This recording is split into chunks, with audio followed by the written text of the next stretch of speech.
noite. Para mim é sempre bom estar aqui. Para alguns acho que não é, porque é difícil sair da toca, né? Quando tá frio, quando chove, a igreja fica aliviada um pouco de certas presenças, né? Mas que Deus abençoe a vocês e aqueles que ficaram em casa também. Amém?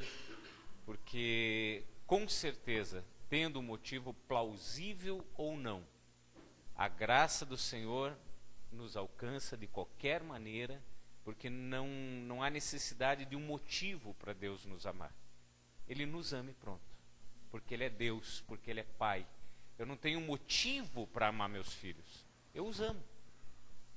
Eu tenho motivos para me alegrar neles. Amém? Isso sim, eu tenho motivos para me alegrar neles. Mas amá-los, eu não preciso de motivo. E se eu sou assim, imagine o Pai, né? Imagine o Pai de nós todos, aquele que nos criou, que nos fez, que nos projetou. Porque nós, pais humanos, né? Nós fazemos às vezes um filho até sem querer, né? Até por acidente, né? Mas Deus não. Deus, Ele faz cada um de nós e Ele nos projeta, Ele nos desenha. Ele desenha cada detalhe nosso. Por quê? Porque Ele nos ama. E Ele fica nos acompanhando no decorrer das nossas vidas, no decorrer da nossa história. Fica agitando aí atrás, fica. Apaga a luz, faz, daqui a pouco derrubam o galão aí.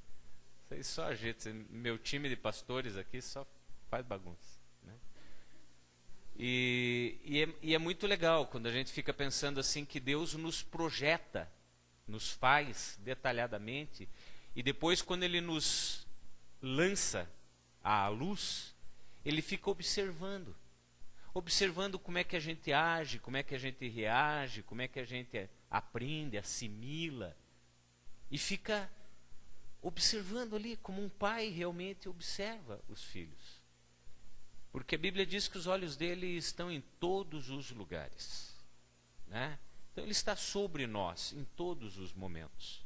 E aí eu fico pensando assim, como filhos, quantas vezes nós estamos dando motivo para o Senhor se alegrar?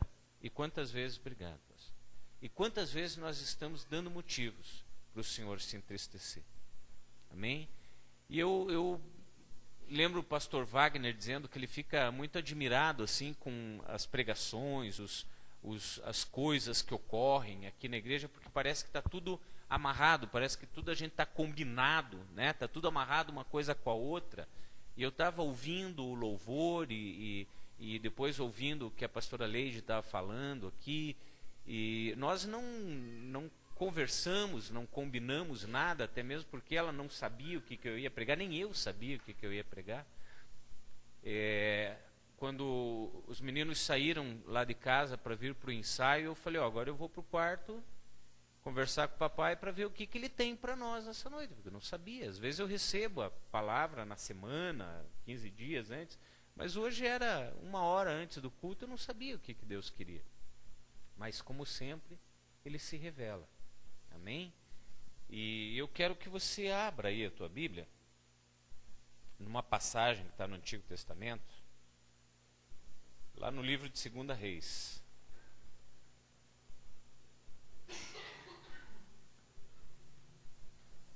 Segunda Reis, quem tem Bíblia eletrônica aí é rapidinho, né? Quem está na Bíblia de papel demora às vezes um pouco mais, ou não, né? Tem gente ainda com o celular digitando aí, o pastor Wagner está com a Bíblia de papel aberta ali já, né? 2 Reis, capítulo 6, a partir do verso 8, diz assim: Ora, o rei de Arã da Síria estava em guerra contra Israel.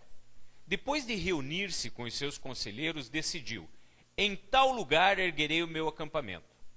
Mas o homem de Deus mandou comunicar ao rei de Israel: muito cuidado com esse tal lugar, pois os sírios estão se deslocando para lá. Então o rei de Israel enviou suas tropas ao local que o homem de Deus lhe havia orientado, e assim se protegeu. Esses avisos não ocorreram uma só vez, nem duas. O coração do rei de Arã ficou muito perturbado com isso e mandou chamar seus servos e lhes interrogou: Não me podereis descobrir quem, afinal, é que está nos traindo a favor do rei de Israel? Um dos seus servos ponderou: ó rei, meu senhor, não é isso que se passa. O profeta Eliseu, que está em terras israelitas, conta ao rei de Israel tudo quanto dizes no secreto dos teus aposentos. Diante do que o rei determinou: ide e vede onde ele se encontra, vou mandar trazê-lo. Então lhe informaram: o profeta está em Dotã. Ele mandou cavalos, carros e um grande exército para lá, os quais vieram de noite e sitiaram a cidade. No dia seguinte, Eliseu levantou-se ao romper da aurora e saiu. E eis que um batalhão cercava toda a cidade com cavalos e carros de guerra. Seu servo lhe indagou: ai, meu senhor, o que haveremos de fazer? E o profeta acalmou-o, dizendo: não tenhais medo, porquanto são mais numerosos os que estão conosco que os que estão com eles. Em seguida, Eliseu orou, suplicando: ó Senhor, abre os olhos dele, a fim de que consiga ver. E o Senhor fez com que o moço pudesse enxergar a montanha coberta de cavalos e carros de fogo em torno de Eliseu. Pai querido e santo, esse é o momento que nós entregamos para Ti.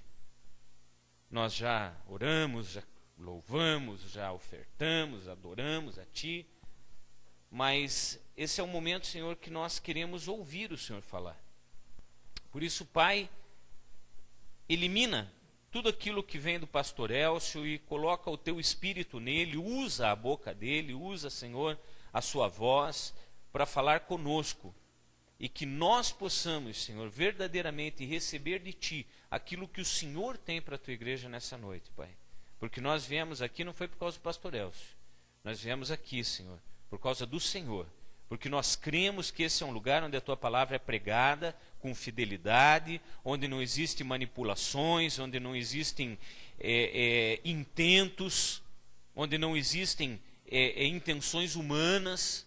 Nós cremos, Senhor, que esta é uma casa de oração, que essa é uma casa onde o Teu povo pode se achegar para Te servir, para buscar a Tua face, Pai. Por isso vem e nos honra com a Tua presença, com a manifestação do Teu poder, no desenvolver do entendimento da Tua palavra, Senhor. Dá-nos a todos nós discernimento, dá-nos, Senhor, a todos a capacidade de ouvir e entender, Senhor, no mais profundo das nossas almas, aquilo que o Senhor tem para cada um de nós. Porque nós sabemos que, embora o Senhor esteja falando com a igreja coletiva, nós sabemos que o Senhor fala a cada coração, a cada situação, a cada mente, a cada vida individualmente, porque o Senhor é Deus e o Senhor nos ama. E nós confiamos nisso, Senhor. E por isso estamos aqui. Te recebemos, Pai. Porque os nossos corações estão ávidos de Ti, Pai. E Te louvamos e Te agradecemos. Em nome de Jesus. Amém. Amém? Glória a Deus. Essa é uma passagem bastante interessante, né?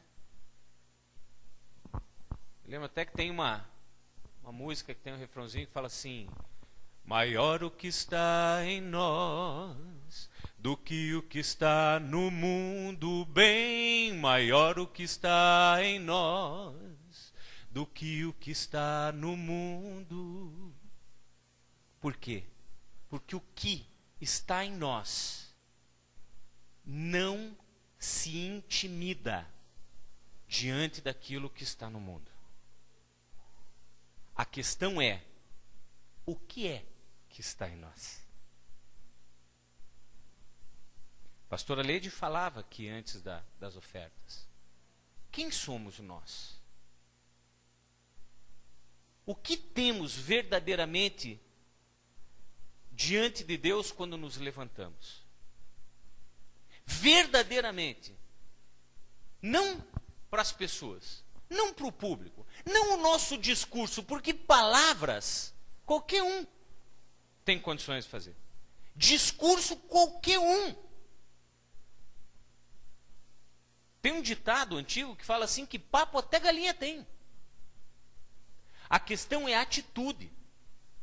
A questão é comportamento, a questão é iniciativa, a questão é o que é que você faz quando não tem ninguém te olhando.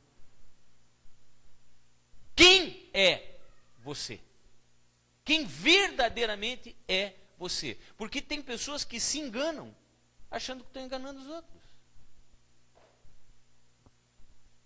E nessa passagem aqui, eu vejo um negócio muito interessante. Porque esse rei sírio, ele não conhecia Deus. Quando ele tramava alguma coisa contra Israel, e Deus revelava, através do profeta Eliseu, ele ficava furioso e ele começou a pensar como qualquer um pensaria, qualquer um que não conhece Deus, qualquer um que não enxerga, que não entende, que não reconhece o mundo espiritual, pensaria da mesma forma. Nós temos um traíra no nosso meio.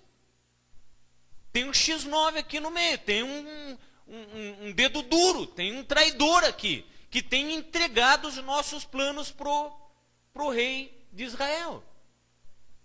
E aí alguém que já conhecia, eu acho interessante que Deus sempre bota alguém que conhece no meio, que nem Naamã. Naamã estava lá leproso, era um general, né, todo pomposo, todo vitorioso, mas leproso. Mas Deus tinha colocado alguém na casa de Naamã, uma menininha que servia lá de empregada na casa de Naamã.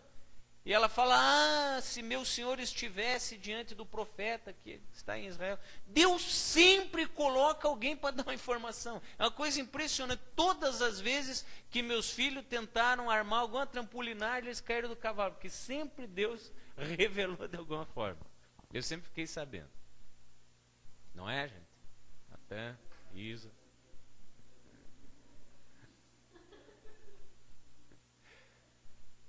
E nessa passagem, alguém fala para ele: meu senhor, tem um profeta lá em Israel.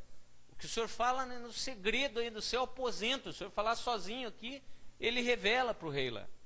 Aí ele fala: então faz o seguinte, vamos mandar uma turma aí, vamos mandar um exército aí, vamos pegar esse cara, traz esse cara aqui, quero olhar na cara desse caboclo, quero ver quem que é, quero saber o que ele está fazendo.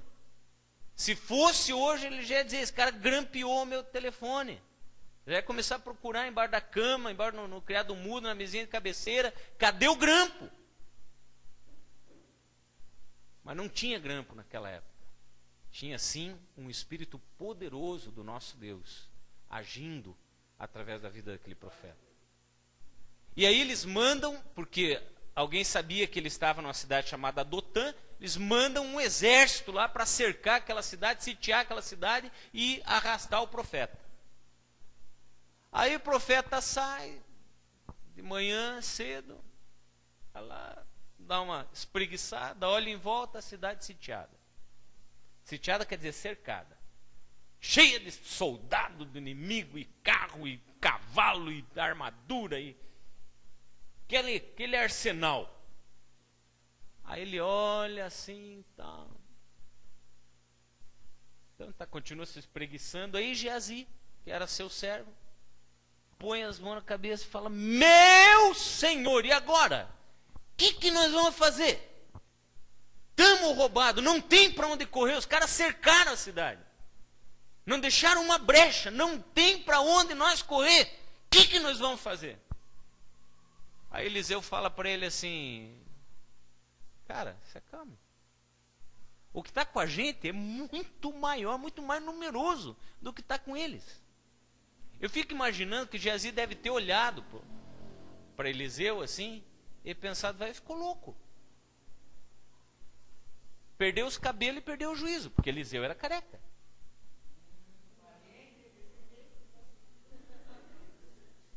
Uma vez os meninos saíram atrás dele falando: ei, careca, tal.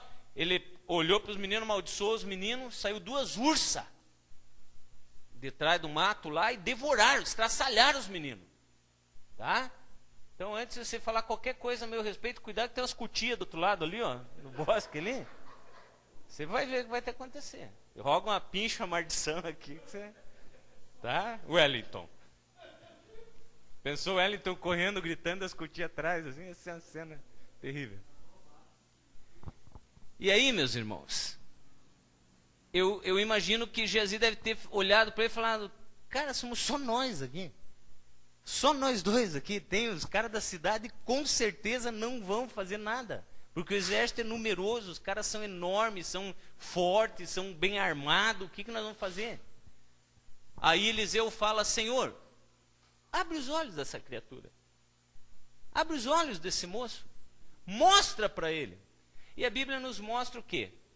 Que Deus abre os olhos de Geazi e permite que Geazi veja o que tinha além daquele exército.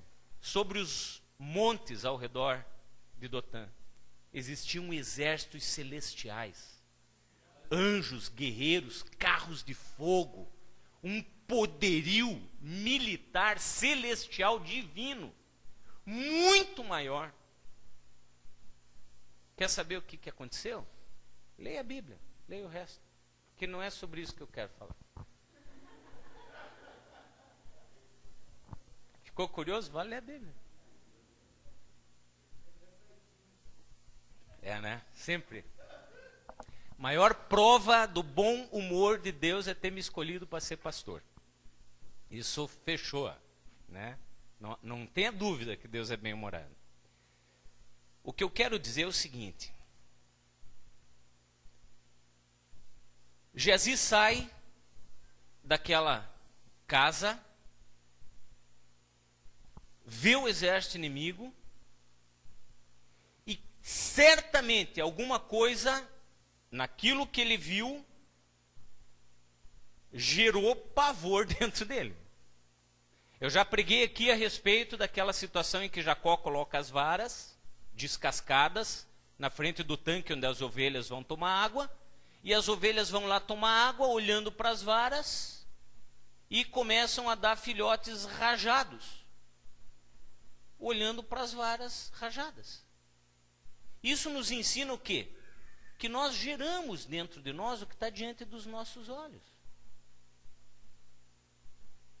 E aí, eu vejo Geazi olhando para aquele exército e gerando dentro dele o quê?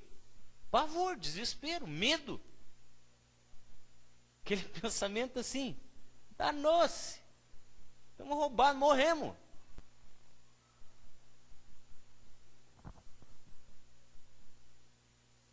E aí é que eu quero chegar. Essa é a questão da palavra do Senhor para as nossas vidas nessa noite. O que Geazi queria ver ali, naquela situação?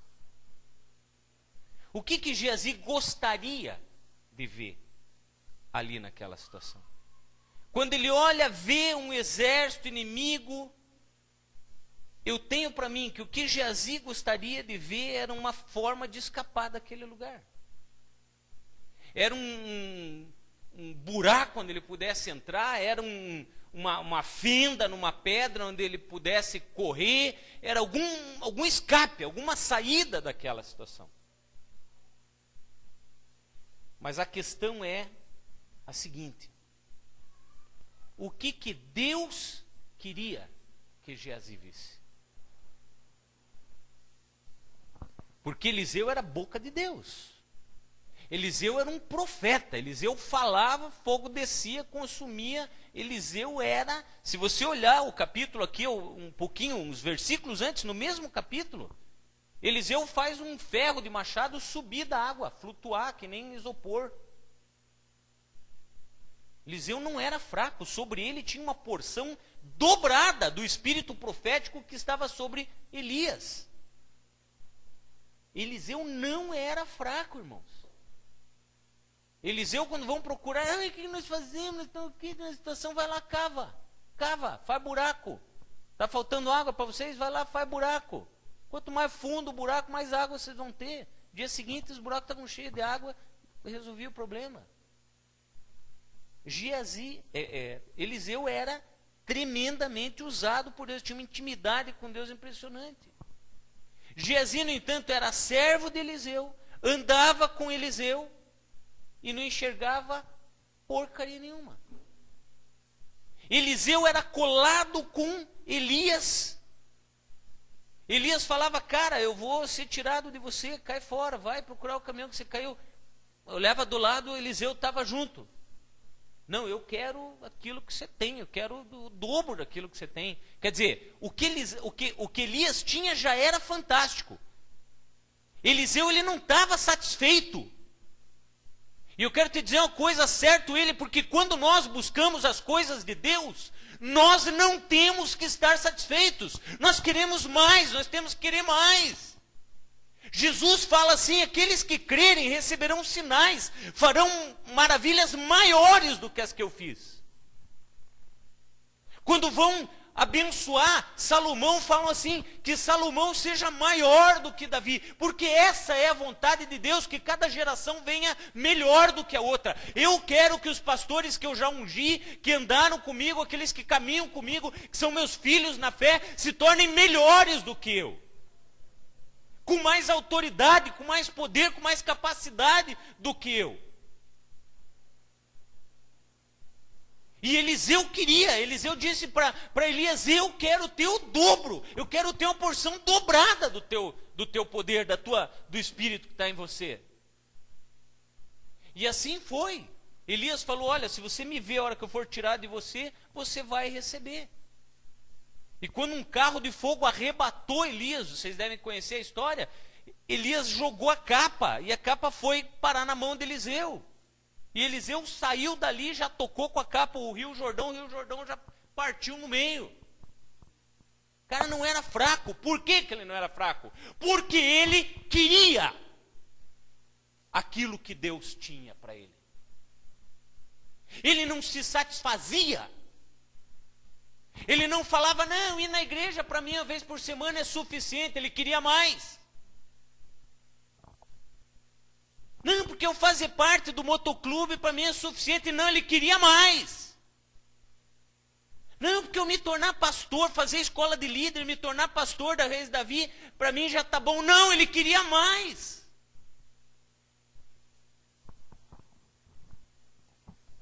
Tem estudo na quarta-feira? Eu quero aprender mais. Minha igreja é uma bênção, mas tudo que a igreja tiver, eu quero mais. Irmãos, esse cara tinha porque ele buscava, porque ele queria, e ia atrás.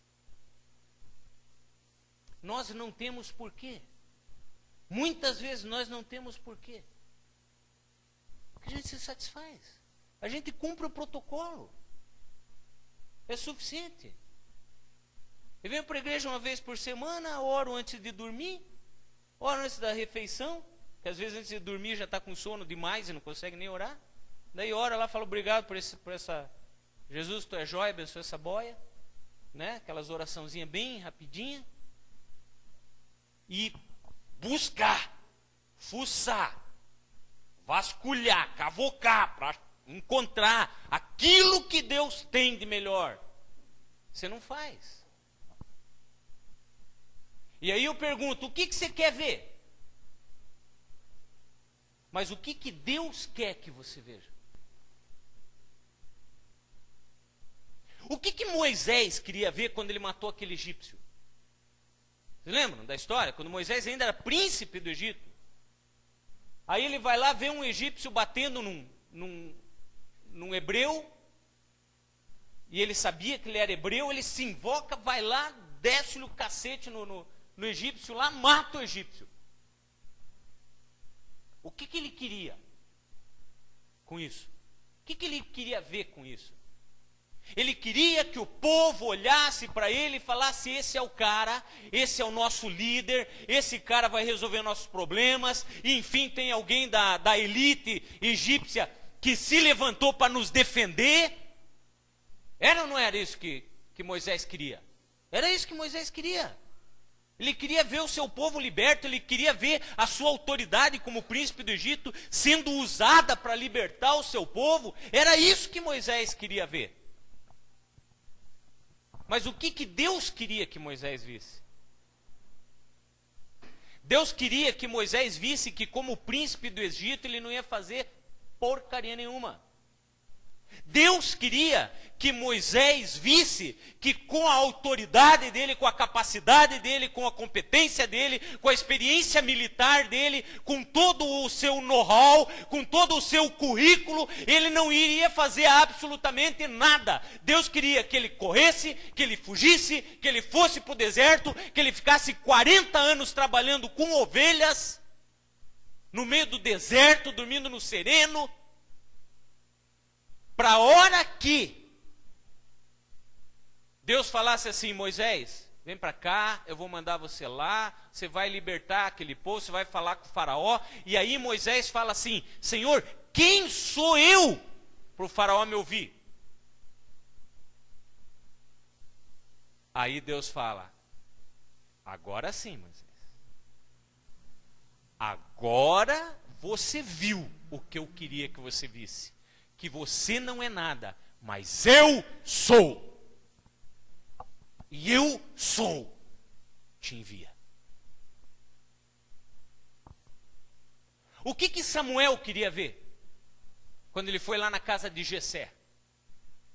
Ele tinha ungido já o primeiro rei de Israel, um caboclo com, eu imagino, que uns 2,10 m, 2,12 m, pelo menos. Pastor, por que você fala isso? Judeusado é tudo meio atarracado, tudo meio baixinho.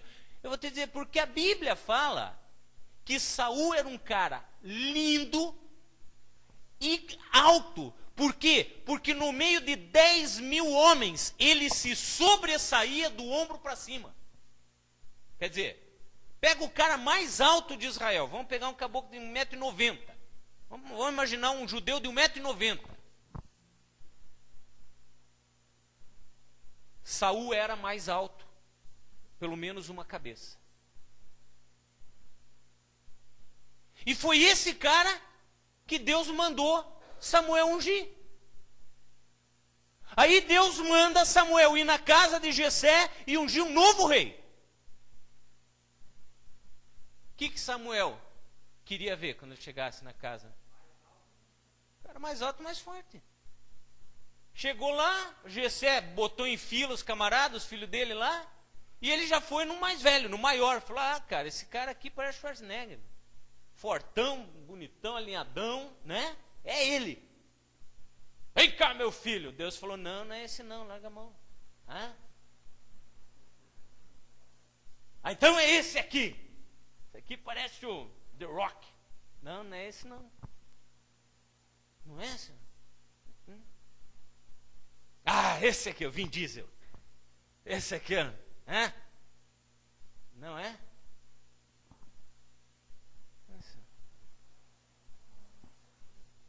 O Stallone ali, né? Menorzinho. Vamos lá. Não é não. O Van Damme? Olha lá. Não, não é não. Pô, senhor, tá acabando os heróis aqui.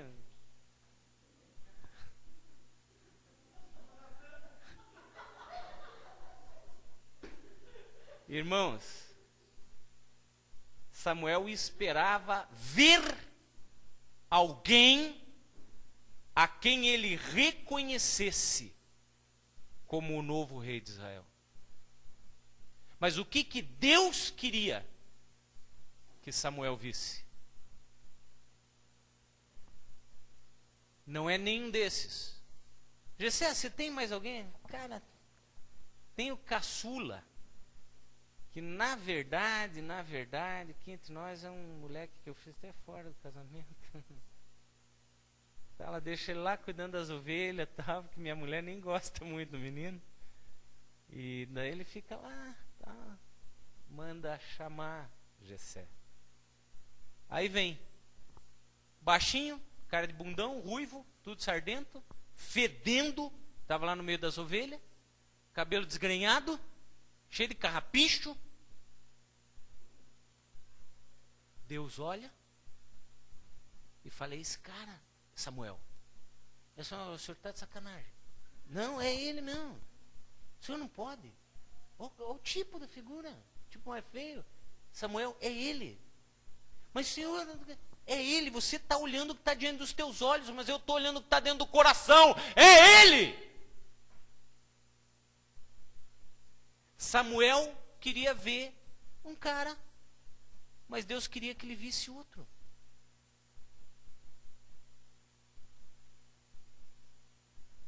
Falando em Davi, o que Davi queria ver quando transportou a arca lá num carro de boi? Ele foi lá buscar a arca que estava no poder dos filisteus e trouxe a arca num carro de boi. O que Davi queria ver? Davi queria ver o povo se alegrando, dizendo, cara, nosso rei é fera, olha a arca aí, né? Ele queria ver o povo se alegrando, ele queria ver, né? A glória de Deus se manifestando ali. O que Deus queria que Davi visse? Faz o boi tropeçar, a arca quase cair de cima da carroça. Coitado do Uzá, desprevenido, vai lá botar a mão na arca para a arca não cair. É fulminado. Fica todo mundo... O que Deus queria que Davi visse? Deus queria que Davi visse o seguinte: Davi, meu servo, você está levando a arca do jeito que você quer, quando eu já estabeleci o jeito que a arca deve ser carregada? Você está levando ela em carro de boi, quando eu estabeleci que ela seja levada nos ombros de homens consagrados ao serviço do meu templo? Davi queria ver a festa do povo.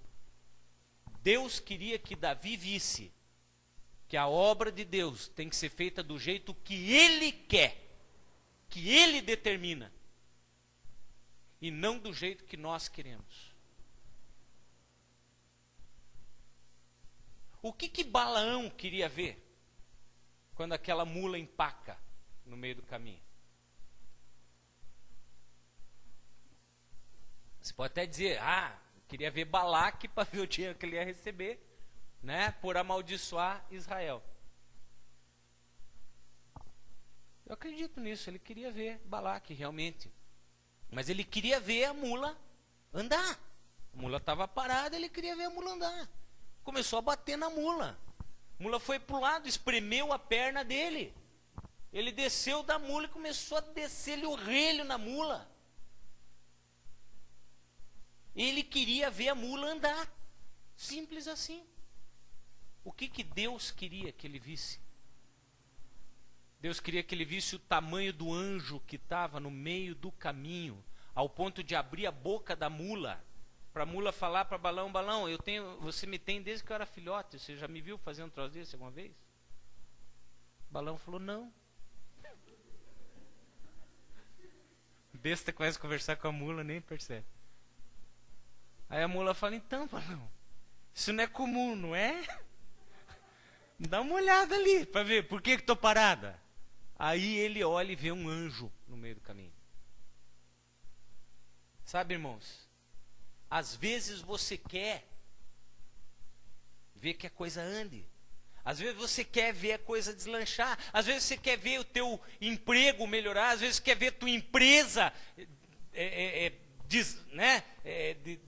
desalavancar. Às vezes você quer ver as coisas acontecerem. Mas Deus quer que você pare e olhe para o que Ele está querendo te dizer. O que Saulo queria ver quando ele seguia para Damasco? O que Saulo estava indo fazer em Damasco? O que ele queria ver? O que ele já tinha feito com Estevão? Ele queria ver os cristãos presos, julgados e apedrejados. É isso que ele queria. O que Deus queria que Saulo visse? Deus queria que Saulo visse que Yeshua era o Mashiach, Jesus era o Messias. Que ele estava perseguindo era o próprio Jesus, porque quem persegue aqueles que servem ao Senhor Jesus, perseguem a Ele. Porque ele fala assim, olha, qualquer um que fizer qualquer coisa para um desses pequeninos, está fazendo para mim. Deus queria que Saulo reconhecesse qual era a sua posição nessa história. Que ele não era o mocinho como ele pensava que era. Ele era o vilão dessa história. O que Pedro queria ver quando prenderam Jesus?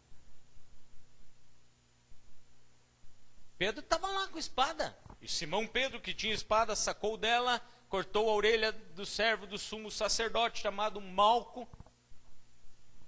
Pedro queria ver Jesus se manifestar. Ele já tinha visto Jesus andar em cima da água. Ele já tinha visto Jesus transformar água em vinho. Ele já tinha visto lamentando, mas tinha visto Jesus curar a sogra dele.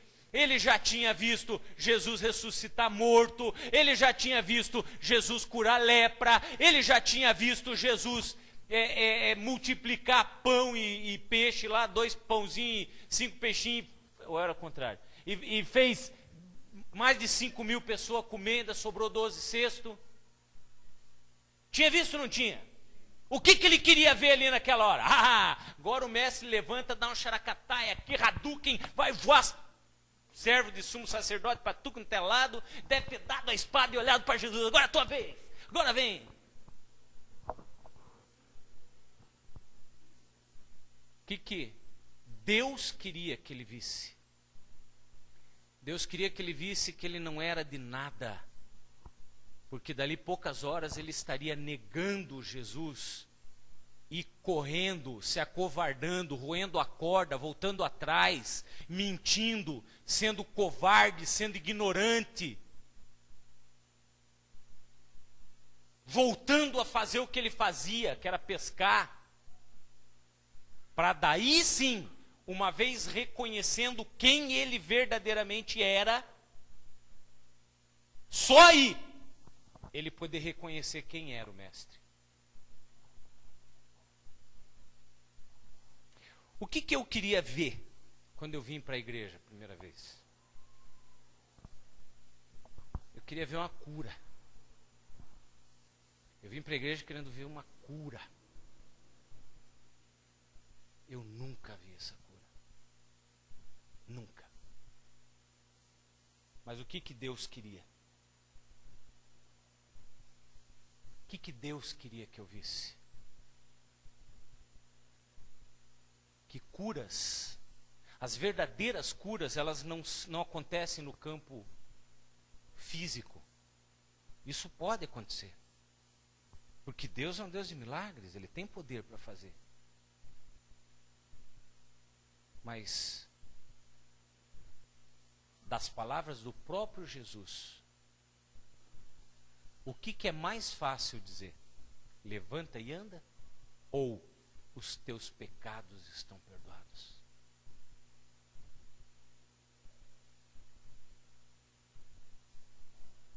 Curar, os médicos podem curar, a ciência pode curar, mas só Deus pode perdoar os pecados. Eu vim para a igreja para ver uma coisa. 23 anos depois, eu vejo outra, infinitamente, incomensuravelmente maior e mais valiosa. Eu vejo vocês aqui. Porque se eu tivesse visto a cura há 23 anos atrás, muito provavelmente eu não estaria aqui hoje para ver vocês.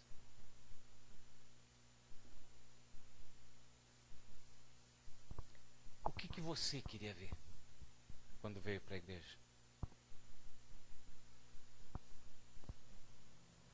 Você queria ver um grupo de pessoas com quem você pudesse se reunir,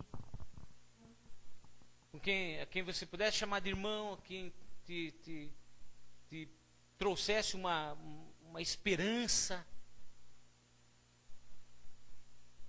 uma bênção, talvez financeira, no teu lar, na tua família. Alguém dos teus livre de vício, de droga, cura, como eu. Hã? O que você queria? O que você queria ver? Hoje eu vi uma postagem do Luiz Henrique, marido da Ede, no grupo lá do Filhos do Calvário, onde ele diz assim, que ele gostou de ver como que esse bando de loucos se reúne e se relaciona, se referindo ao motoclube, né? Porque a igreja é uma igreja séria.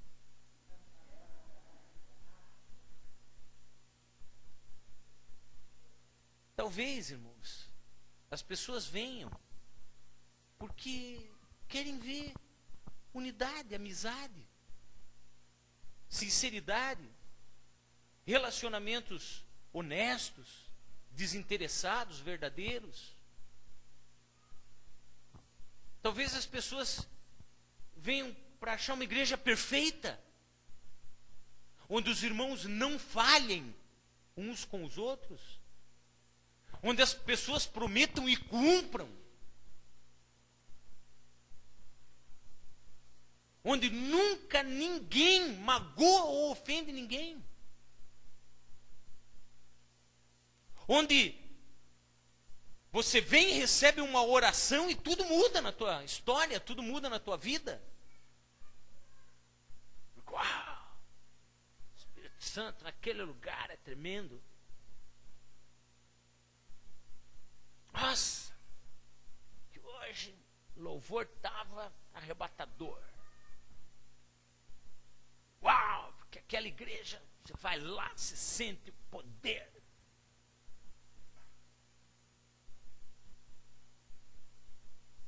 Quantas vezes a gente vem querendo ver alguma coisa?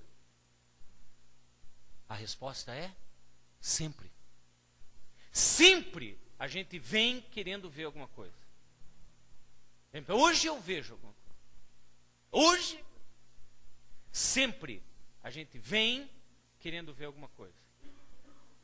A pergunta é: você sabe exatamente quem você é? E você sabe exatamente o que Deus quer que você veja? Sabe, irmãos, João, o apóstolo São João, ele contemplou as revelações do fim da nossa era, as revelações do Apocalipse. Ele contemplou. Começa o livro de Apocalipse dizendo assim, que aquela é a revelação de Jesus para João. Quer dizer, uma revelação de Jesus, que Jesus emprestou para João. Sabe quando que isso aconteceu? Quando João estava isolado do mundo, exilado na ilha de Patmos. Deus tirou João do convívio dos seus e levou ele para um lugar isolado, e daí Jesus se revelou a ele. E vamos falar a verdade, né? Se tem um livrinho na Bíblia que é polêmico, que é complicado, que é dar nó na cabeça da pessoa, é o Apocalipse. Se você estudar Apocalipse e Daniel juntos ali, tá, pegar Mateus 24, dar uma pitadinha ali para temperar, você fica maluco.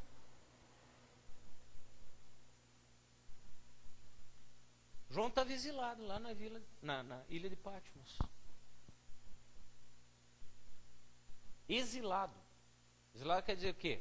Ele estava preso, ele foi obrigado, ele foi arrancado de onde ele estava e foi estabelecido lá.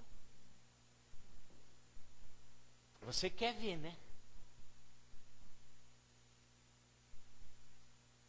Aonde que nós estamos realmente? Eu vou falar nós, não vou falar você, eu vou falar nós.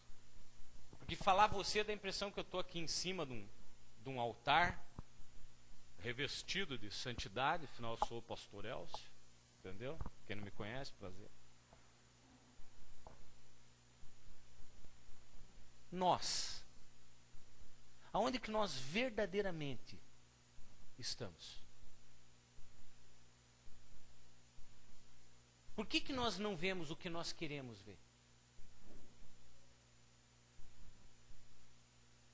Primeiro eu lembro de algo escrito assim: se você crê, você vai ver a glória de Deus.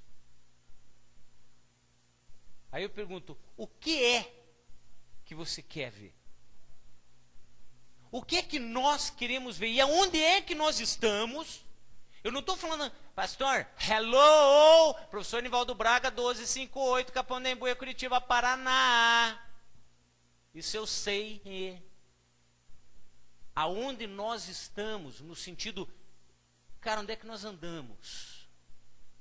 A hora que a gente sai por aqui, onde que nós estamos? Onde que nós vivemos? O que é que nós fazemos? Como é que nós vivemos? E por que será que não vemos o que queremos ver? Mas aquela igreja, mas aqueles irmãos, mas perdi a benção, me decepcionei tanto, porque eu esperava mais, viu? Porque não sei o quê. Irmãos, você acha que Deus é o quê? Você acha que Deus é mais aqui, ou mais na outra igreja, ou mais... Você acha que Deus o quê? Você acha que Deus ele não manifesta a sua glória onde Ele quer, do jeito que Ele quer, da maneira que Ele quer, quando Ele quer? Porque Ele é Deus. Existia toda uma nação escravizada lá na Babilônia. O rei pega um cara que não se dobrou e bota ele na cova dos leões. Põe a pedra em cima agora, quero ver.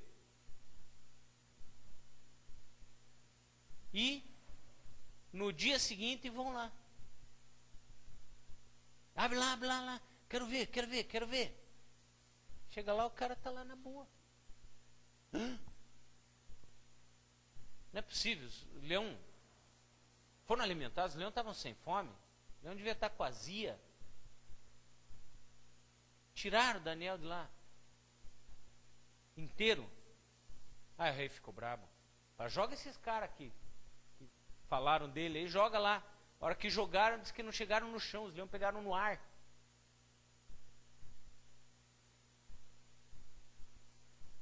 Onde que Daniel estava? Pastor, ele estava no lugar do inimigo, ele estava na terra estranha, ele estava no estrangeiro, ele estava no meio de um povo idólatra, ele estava... Por que então que ele não foi tocado pelos leões? Vou dar uma dica para vocês que eu estou plagiando do Joãozinho, quando uma vez ele veio pregar aqui. Os leões não devoraram Daniel por causa disso aqui, ó. Daniel não tinha cheiro de carne.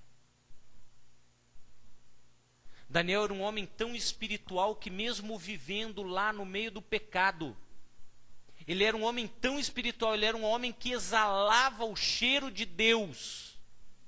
Quando puseram ele naquela cova, os leões chegaram, cheiraram, não reconheceram ele como alguém que pudesse servir de comida e continuaram famintos.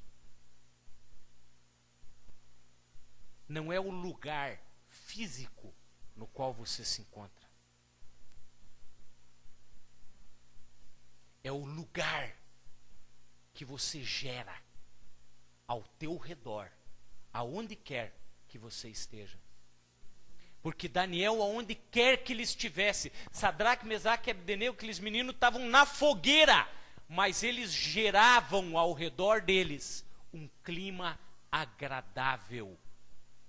Daniel estava numa cova de leões, ele gerava ao redor dele uma aura de santidade. Não importa aonde você esteja fisicamente falando. É isso que eu quero dizer quando eu pergunto aonde nós estamos e por que é que nós não vemos aquilo que queremos.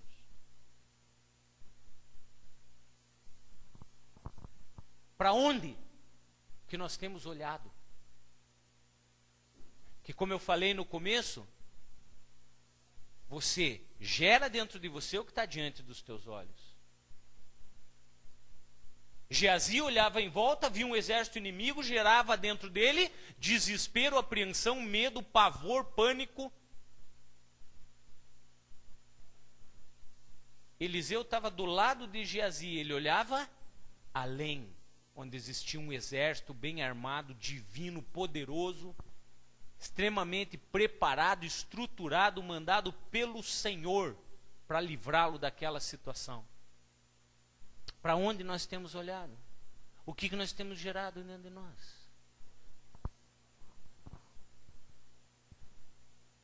Voltando para João, o quanto verdadeiramente nós estamos isolados do mundo,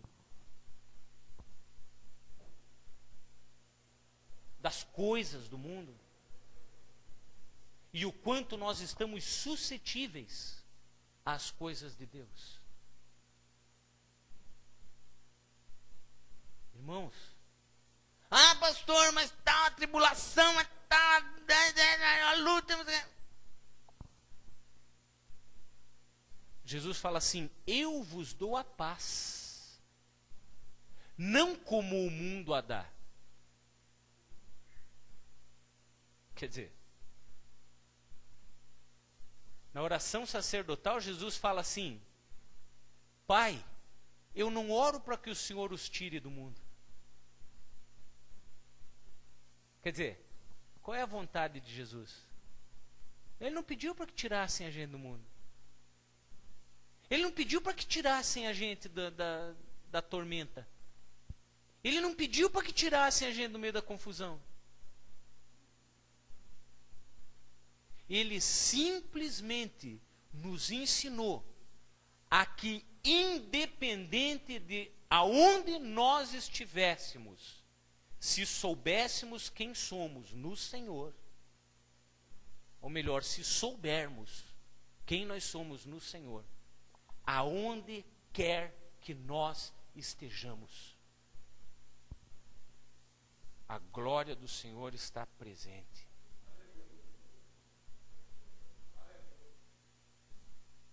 Pregado na cruz, depois de ter sido esbofeteado, cuspido, irritado, espancado, chicoteado, torturado, humilhado, Jesus fala: Eli, Eli, lema sabachthani, Deus meu, por que me desamparaste? Tá vendo, pastor? Até Jesus, hein? Até Jesus, na hora que estava lá pregado lá, ele falou: me ferrei. Isso é uma ignorância. Porque Deus meu, por que me desamparaste? Era Jesus falando para os seus discípulos, para as pessoas que estavam ali, que eram na sua maioria judeus e que conheciam as Escrituras. A primeira frase do Salmo 22, porque era assim que os rabinos, e Jesus era um rabino, era assim que os rabinos se referiam a um trecho das Escrituras, o qual eles queriam chamar a atenção. Porque na época de Jesus não tinha lá, abra aí em Atos dos Apóstolos, capítulo... Não tinha. Na época de Jesus não existia essa subdivisão que nós temos hoje para facilitar o estudo. Na época de Jesus eles decoravam as Escrituras, eles decoravam a palavra de Deus, e quando um mestre queria chamar a atenção dos seus alunos para algum texto, ele falava a primeira frase daquele texto. O aluno imediatamente já sabia do que ele está falando. Quando Jesus fala: Deus meu, por que me desamparaste? Ele está falando a primeira frase do Salmo 22. Onde começa dizendo: Senhor, Senhor, por que me desamparaste? Mas acaba dizendo que Deus não desampara o aflito, que Deus não esconde o seu rosto do angustiado, que Deus é fiel, que Deus é isso, que Deus é aquilo, que lançaria um sorte sobre as suas vestes, transpassariam os seus pés e suas mãos, ele seria colocado no meio dos aflitos, dos malfeitores, e bababá. Leia, chega em casa, leia. Não dá tempo de eu ler o Salmo 22 agora. Chega em casa, leia o Salmo 22 e você vai ver do que é que Jesus estava falando. Mesmo na hora que ele estava pregado na cruz, ele estava dizendo assim: queridos, não se aflijam. Porque a palavra escrita no Salmo 22 está se cumprindo aqui agora. Deus é fiel. Quando você sabe quem é Deus e quem você é no Senhor, não importa onde você esteja, não importa a situação na qual você se encontre, a paz que vem sobre você transcende todo o entendimento, porque Ele é Deus na tua vida. Eu paro por aqui, daqui para diante já não é mais Deus falando, sou eu. E eu quero dizer para você, não saia daqui emocionado. Saia daqui pensando, refletindo, se analisando e orando para que Deus tenha misericórdia das tuas mediocridades e use o Espírito Santo para transformar o teu caráter e a tua vida, para que aonde você estiver, palavras do Senhor para Abraão e nele, através dele, para cada um de nós, se tu uma bênção, em nome de Jesus, amém? Dá uma salva de palmas para Jesus.